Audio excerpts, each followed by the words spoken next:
Lesson 7. To Heaven with Airavat. Birju was a farmer. He lived with his wife Gomti in a small village. He grew sugarcane on his farm. It was very sweet sugarcane. One day, Lord Indra was visiting the earth. He saw Birju's sugarcane field. He broke off a piece of sugarcane and tasted it.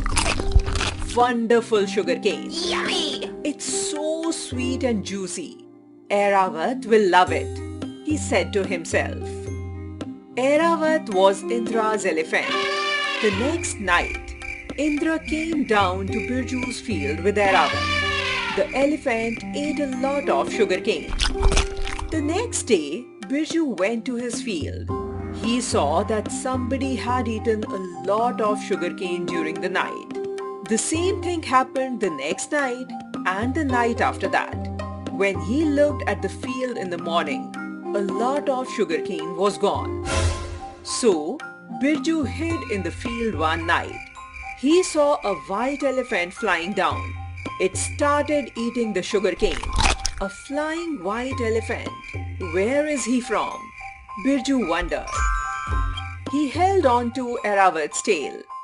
When Airavat flew back in the morning, Birju flew back with him, holding on to his tail. Airavat landed in heaven. Birju looked around with wide eyes. It was so beautiful.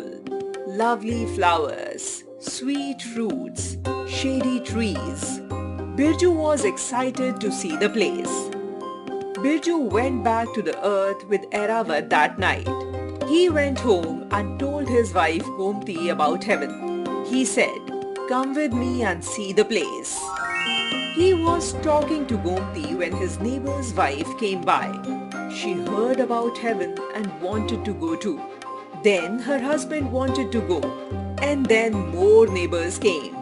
All of them wanted to go to heaven. Airavat came to Birju's farm again that night. Birju held on his tail. Gomti held on to Birju. Gomti's neighbor held on to Gomti.